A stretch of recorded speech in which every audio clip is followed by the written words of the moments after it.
લખ્યા બારું કરવું નહીં. એક હતો વેપારી હતો ભલો ને ભોળો.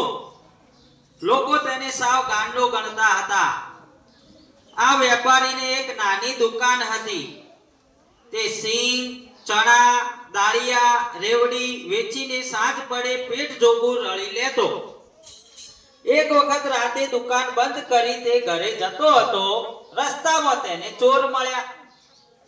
વેપારી ચોરને કહે, અલ્યા આવી મોડી રાત્રે કોણ છે? ચોર કહે, એ તો અમે વેપારી. તું આમ ટપારી છે શાનો? વેપારી કહે, અલ્યા વેપારી તો હું છું, પણ મારા વેપારમાં મારું પૂરું થતું નથી. તમે શાનો વેપાર કરો છો? ચોર કહે, જઈએ તો છીએ માલ ખરીદવા. વેપારી કહે, રોકડેથી કે ઉધાર? ચોર કહે, રોકડે નહીં ને ઉધારે નહીં, પૈસા દીધા વિના જ. વેપારી કહે, અરે તમારો આવો વેપાર તો બહુ જબરો કહેવાય, મને સાથે લેતા જાઓ. આમ પણ વેપારમાં મારું ગુજરાન ચાલતું નથી. ચોર કહે, ચાલ ને ભાઈ, અમારે ક્યાં તને તેડીને લઈ જવો છે, તને લાભ તો થશે જ. વેપારી કહે, એ તો ઠીક, પણ વેપાર કેમ કરવો એ તો સમજાવો. ચોર કહે, લે કાગળ ને લખ, કોઈના ઘરની પસી તે. વેપારી કહે, લખ્યું, કોઈના ઘરની પસી તે. ચોર કહે, હળવે હળવે કાણું પાડવું. વેપારી કહે, લખ્યું, હળવે હળવે કાણું પાડવું. ચોર કહે, લખ, ધીમે ધીમે ઘરમાં ઘૂસવું. વેપારી કહે, લખ્યું, ધીમે ધીમે ઘરમાં ઘૂસવું. ચોર કહે, લખ, જે જોઈએ તે ભેગું કરવું. વેપારી કહે, લખ્યું, જે જોઈએ તે ભેગું કરવું. ચોર કહે, લખ, ન ઘર ધણીને પૂછવું કે ન પૈસા દેવા.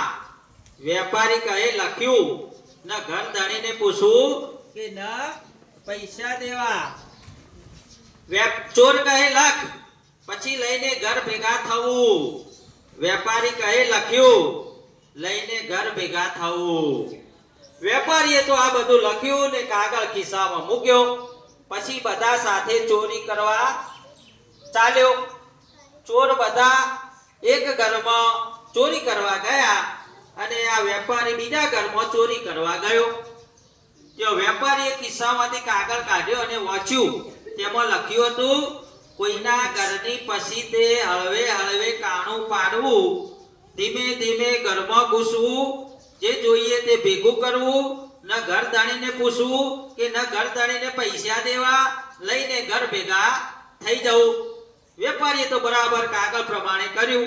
પહેલા પસી તે કાણું પાડ્યું, પછી ધીમે ધીમે ઘરમાં ગયો અને પછી દીવો કર્યો અને કોથળો શોધી તેમાં તોબા પિત્તળના વાસણો ભરવા લાગ્યો. એમ કરતા એક મોટો તાસ નીચે પડ્યો અને ખખડાટ થયો. ઘરના બધા માણસો જાગી ગયા.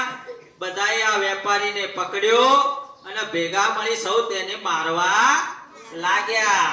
પણ વેપારી તો કૂદતો જાય અને કહેતો જાય, એ લખ્યા બારું કરવું નહીં, લખ્યા બારું કરવું નહીં.